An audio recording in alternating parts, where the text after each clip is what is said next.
News first channel ಹಾಗೂ ಡಿಜಿಟಲ್ನಲ್ಲಿ ಜಾಹೀರಾತು ನೀಡಲು ಈ ನಂಬರ್ಗೆ ಸಂಪರ್ಕಿಸಿ. ಇದು ಖಗೋಳಶಾಸ್ತ್ರಜ್ಞರ ಮಾತು ಒಂದು ಕಡೆ, ಮತ್ತೊಂದು ಕಡೆ ಶಿಲ್ವಪಿಳ್ಳಯ್ಯ ಅಯ್ಯಂಗಾರ್ ಅವರು ಕೂಡ ಬಹಳಷ್ಟು ವಿಚಾರ ತಿಳಿಸಿಕೊಟ್ಟಿದ್ದಾರೆ. ನಾಳಿನ ಗ್ರಹಣದ ಬಗ್ಗೆ ಅವರು ಹೇಳಿರೋ ವಿಚಾರ ನೋಡೋಣ. ಬಹುತೇಕ ದೇವಾಲಯಗಳಲ್ಲಿ ನಮಗೆ ಗ್ರಹಣ ಕಾಲದಲ್ಲಿ ದೇವಾಲಯದ ಬಾಗಿಲನ್ನು ಹಾಕಲಾಗಿರುತ್ತೆ. ಇನ್ನು ಈಗ ಗ್ರಹಣ ಕಾಲದಲ್ಲಿ ದೇವಸ್ಥಾನದ ಬಾಗಿಲನ್ನು ಯಾಕೆ ಹಾಕಬೇಕು ಅನ್ನೋದಕ್ಕೆ ಒಂದು ಪ್ರಶ್ನೆ ಬರ್ತದೆ. ಮೊದಲನೇದಾಗಿ ನಾವು ಸುಲಭವಾಗಿ ಹೇಳಬೇಕಾದ್ರೆ ಅದು ಆಗಮಶಾಸ್ತ್ರಗಳ ವಿಧಿವಿಧಾನಗಳು. ಆಗಮಶಾಸ್ತ್ರ ಅಂದ್ರೇನು? ಅದು ಸಾಕ್ಷಾತ್ ಭಗವಂತನೇ ಹೇಳಿರುವಂತಹ ನಿಯಮಗಳು, ಆದ್ದರಿಂದ ಮಾಡಬೇಕು. ಇನ್ನೊಂದು ವಿಶೇಷ ಏನು ಅಂತ ಹೇಳಿದ್ರೆ, ನಮ್ಮ ಧರ್ಮದ ಪ್ರಕಾರ ಬಲಗಣ್ಣು ಬಂದು ಸೂರ್ಯ, ದೇವರ ಬಲಗಣ್ಣು ಸೂರ್ಯ, ಎಡಗಣ್ಣು ಬಂದು ಚಂದ್ರ ಮತ್ತು ಮಧ್ಯದ ಕಣ್ಣು ಬಂದು ಅಗ್ನಿ. ಈ ಕಣ್ಣುಗಳಿಗೆ ದೋಷ ಬಂದಾಗ ಸಾಮಾನ್ಯವಾಗಿ ನಾವು ಆ ದೋಷವು ಕಳೆಯೋ ತನಕನೂ ಭಗವಂತನ ಸ್ಮರಣೆಯಲ್ಲಿರಬೇಕು ಅನ್ನೋದು ಒಂದು ವಾದ. ಹಾಗಾಗಿನೇ ಈಗ ನೀವು ಪ್ರಶ್ನೆಗಳನ್ನು ಕೇಳ್ಬೋದು, ಇದೇನು ದೋಷ ಬಂದ್ಬಿಡುತ್ತಾ ಅಂತೆಲ್ಲ ಕೇಳ್ಬೋದು. ಆದರೆ ಬೆಳಕಿಗೆ ದೋಷ ಬಂದೇ ಇದೆಯಲ್ಲ, ಅಂದರೆ ಮೊದಲಿಗಿದ್ದಂತಹ ಚಂದ್ರನ ಬೆಳಕು ಭೂಮಿಯ ಮೇಲೆ ಕಡಿಮೆ ಆಗೇ ಆಗುತ್ತೆ. ಸೊ ನನ್ನ ಕಣ್ಣ ಮುಂದೆ ಯಾವುದೋ ಕಾರಣದಿಂದ ನನ್ನ ಬೆಳಕು ಕಡಿಮೆ ಆದರೆ, ನೋಡೋದು ಕಡಿಮೆ ಆದರೆ ಅದು ಮಂದದೃಷ್ಟಿ ಅಂತ ತಾನೇ ಕರೀತಾರೆ. ಕಣ್ಣಿಗೇನೋ ಆಗೋಯ್ತು ಅಂತಲ್ಲ, ಆ ಕ್ಷಣದಲ್ಲಿ ನನಗೇನೋ ಒಂದು ಭಿನ್ನತೆ ಕಾಣಿಸ್ತು ತಾನೆ.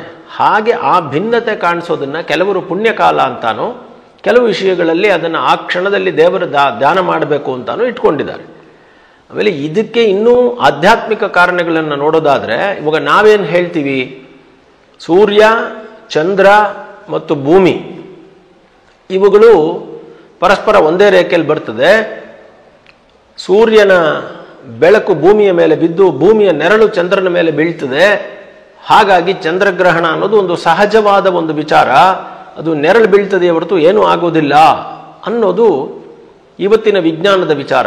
ಆದರೆ ನಮ್ಮ ಪೂರ್ವಿಕರು ಏನು ಹೇಳ್ತಾರೆ ಅಂತಂದ್ರೆ,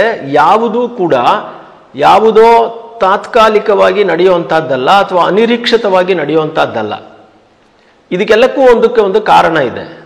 ನಾವು ತಿಳ್ಕೊಂಡಿರೋ ಹಾಗೆ ಚಂದ್ರ, ಸೂರ್ಯ ಮತ್ತು ಭೂಮಿ ಇದು ಮೂರು ಮಾತ್ರ ನಾವು ಯೋಚನೆ ಮಾಡ್ತಿದ್ವಿ. ಇದರಲ್ಲಿ ಸೂರ್ಯ ತಿರುಗ್ತಾ ಇಲ್ಲ, ಭೂಮಿ ಮತ್ತು ಚಂದ್ರ ಮಾತ್ರ ತಿರುಗ್ತಾ ಇದ್ದಾರೆ ಅಂತ ಮೊದಲು ಹೇಳ್ತಾ ಇದ್ವಿ.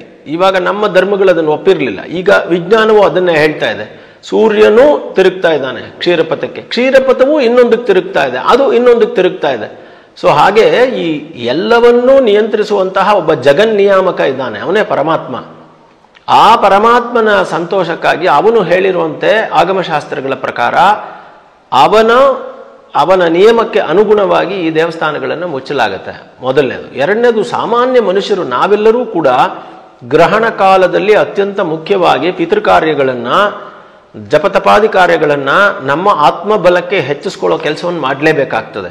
ಹಾಗೆ ಒಬ್ಬ ಮನುಷ್ಯನಿಗೆ ದೋಷವಿರುವಾಗ ಅವನೇ ಪೂಜೆಯನ್ನು ಮಾಡೋದಕ್ಕೆ ಆಗೋದಿಲ್ಲ. ಆದ್ದರಿಂದ ದೇವಸ್ಥಾನವನ್ನು ಮುಚ್ಚಿ ಗ್ರಹಣ ದೋಷವನ್ನು ಕಳೆದ ನಂತರ ದೇವಸ್ಥಾನವನ್ನು ತೆಗೆಯಲಾಗ್ತದೆ. ಇದು ಮುಖ್ಯವಾಗಿ ದೇವಸ್ಥಾನಗಳನ್ನು ಬಂದ್ ಮಾಡುವಂತಹದ್ದು.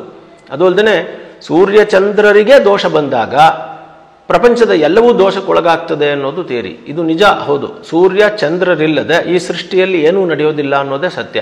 ಆದ್ದರಿಂದ ಅವರು ಪ್ರತ್ಯಕ್ಷ ದೇವರುಗಳು. ಆ ಪ್ರತ್ಯಕ್ಷ ದೇವರುಗಳನ್ನೇ ನೆರಳು ಮರೆ ಮಾಡಿದಾಗ ಇಲ್ಲಿ ಆಗಮಶಾಸ್ತ್ರದ ಪ್ರಕಾರ ದೇವಸ್ಥಾನಗಳನ್ನೆಲ್ಲ ಮುಚ್ಚಲಾಗುತ್ತೆ.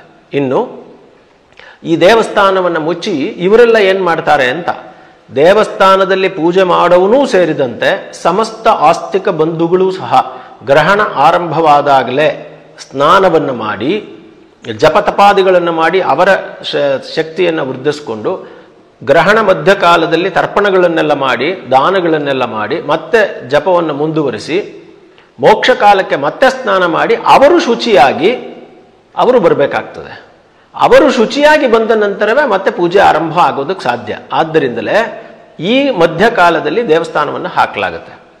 ಇದಾದ ನಂತರವೂ ಕೂಡ ದೇವಸ್ಥಾನ ತೆಗೆದ ನಂತರ ಏನಾಗ್ತದೆ ಅಂತ ಕೇಳಿದ್ರೆ, ದೇವಸ್ಥಾನ ತೆಗೆದಾದ ನಂತರ ಮತ್ತೆ ಸುಪ್ರಭಾತ ಸೇವೆ ಆರಂಭವಾಗಿ ಗ್ರಹಣ ಶಾಂತ್ಯರ್ಥವಾಗಿ ಸಂಕಲ್ಪ ಆಗುತ್ತೆ ದೇವರ ಮುಂದೆ. ಎಲ್ಲ ದೇವರುಗಳು, ಮೇಲ್ಕೋಟೆ ಚಲುವನಾರಾಯಣ ಸ್ವಾಮಿ ಆಗಿರ್ಬೋದು, ತಿರುಪತಿ ಬಾಲಾಜಿ ವೆಂಕಟೇಶ್ವರ, ಶ್ರೀರಂಗಮ್ಮು, ಶೈವ ದೇವಾಲಯಗಳು, ವೈಷ್ಣವ ದೇವಾಲಯಗಳು, ಶಾಕ್ತ ದೇವಾಲಯಗಳು, ಎಲ್ಲ ದೇವಾಲಯಗಳಲ್ಲಿಯೂ, ಗಣಪತಿ ದೇವಾಲಯಗಳಲ್ಲಿಯೂ ಒಂದು ಸಂಕಲ್ಪವನ್ನು ಮಾಡ್ತಾರೆ. ಗ್ರಹಣ ಶಾಂತ್ಯರ್ಥವಾಗಿ, ಗ್ರಹಣದಿಂದ ಉಂಟಾಗುವ ದೋಷದ ಒಂದು ವಿಮೋಚನೆಗಾಗಿ, ಗ್ರಹಣ ದೋಷಗಳು ಏನಾದರೂ ಇದ್ದರೆ ಅದರ ನಿವಾರಣೆಗಾಗಿ ಪಂಚಾಮೃತ ಅಭಿಷೇಕವನ್ನು ಮಾಡ್ತೀವಿ ಅಂತ ಹೇಳಿ ನವಕಲಶ ಅಭಿಷೇಕವನ್ನು ಮಾಡ್ತಾರೆ. ಸೊ ಹೀಗಾಗಿ ಎಲ್ಲ ದೇವಸ್ಥಾನಗಳಲ್ಲಿಯೂ, ಎಲ್ಲ ಆಸ್ತಿಕ ಬಂಧುಗಳ ಮನೆಯಲ್ಲಿಯೂ ಇರುವ ಎಲ್ಲ ವಿಗ್ರಹಗಳನ್ನು ತೊಳಿತಾರೆ. ನಿಮ್ಗೆ ಆಶ್ಚರ್ಯ ಆಗ್ಬೋದು, ಇಡೀ ಭರತ ಖಂಡದಲ್ಲಿ ಇದೇ ಅಭ್ಯಾಸ. ಯಾವುದೇ ದೇವಸ್ಥಾನ ತಗೊಳ್ಳಿ, ಯಾವತ್ತೂ ಸ್ನಾನ ಮಾಡಿಸದೆ ಹೋದ್ರೂ ಪರವಾಗಿಲ್ಲ ಆ ವಿಗ್ರಹಗಳಿಗೆ, ಆದರೆ ಗ್ರಹಣವಾದ ನಂತರ ಆ ಎಲ್ಲ ದೇವತೆಗಳಿಗೆ ಅಭಿಷೇಕ ಆಗಬೇಕು ಅಂತ ಆಗಮಶಾಸ್ತ್ರದ ನಿಯಮ. ಹಾಗಾಗಿ ಯಾವ ವಿಗ್ರಹವನ್ನು ಬಿಡದೆ ಎಲ್ಲ ವಿಗ್ರಹಗಳಿಗೂ, ಮುಖ್ಯವಾಗಿ ಪ್ರಧಾನ ದೇವತೆಗಳಿಗೆ ಅಭಿಷೇಕ ಆಗೇ ಆಗುತ್ತೆ. ಸೊ ಅಲ್ಲಿ ಕೂಡ ಗಣಪತಿ ವಿಶ್ವಕ್ಸೇನ ಪೂಜೆಯನ್ನು ಮಾಡಿ, ಅಲ್ಲಿ ಪುಣ್ಯಾಹವನ್ನು ಮಾಡಿ, ಅಲ್ಲಿ ನವಕಲಶವನ್ನು ಇಟ್ಟು ಅದಕ್ಕೆ ಶಾಂತಿಪೂರ್ವಕವಾಗಿ ನವಕಲಶವನ್ನು ಸ್ನಪನ ಮಾಡಿಕೊಂಡು ಆ ನವಕಲಶಕ್ಕೆ ಆವಾಹನೆಯನ್ನು ಮಾಡಿ, ಆ ಪಂಚಾಮೃತ ಹಾಲು, ಮೊಸರು, ತುಪ್ಪ ಇತ್ಯಾದಿಗಳು, ಆಮೇಲೆ ಸಕ್ಕರೆ, ಜೇನುತುಪ್ಪ ಇವುಗಳನ್ನೆಲ್ಲ ಇಟ್ಕೊಂಡು ಕಲಶಗಳಲ್ಲಿ ನೀರನ್ನು ತುಂಬಿಕೊಂಡು ಅವುಗಳಿಗೆ ಬೇರೆ ಬೇರೆ ದೇವತೆಗಳನ್ನು, ಶೈವಾಗಮದ ಪ್ರಕಾರ ಶೈವ ದೇವತೆಗಳು ಮತ್ತು ವೈಷ್ಣವಾಗಮದ ಪ್ರಕಾರ ವಿಷ್ಣು ದೇವರುಗಳನ್ನೆಲ್ಲ ಆವಾಹನೆ ಮಾಡಿ ದೇವರಿಗೆ ಅಭಿಷೇಕ ಆಗುತ್ತೆ. ಸೊ ಈ ಅಭಿಷೇಕ ಆದ ನಂತರವೇ ಗ್ರಹಣ ಶುದ್ಧಿ ಏರ್ಪಡ್ತದೆ. ಅದಾದ ನಂತರ ದೇವರಿಗೆ ಹೊಸದಾಗಿ ಮಾಡಿರುವಂತಹ ಪ್ರಸಾದ, ಆ ಪ್ರಸಾದದ ನಂತರ ಎಲ್ಲರಿಗೂ ಭಕ್ತರಿಗೆ ಭೋಜನಗಳನ್ನು ನೀಡಲಾಗ್ತದೆ. ಅಲ್ಲಿ ತನಕ ಅಂದರೆ ನಾಳೆ ಮಧ್ಯಾಹ್ನ 3 ಗಂಟೆಯಿಂದ ಬೆಳಿಗ್ಗೆ 3 ಗಂಟೆ ತನಕ ಯಾವ ಆಹಾರವೂ, ಯಾವ ಪೂಜೆಯೂ, ಯಾವ ನೈವೇದ್ಯವೂ ದೇವರಿಗಿರೋದಿಲ್ಲ. ನ್ಯೂಸ್ ಫಸ್ಟ್ ನಿರ್ಭೀತಿಯಿಂದ ನಿಮ್ಮ ಪರವಾಗಿ.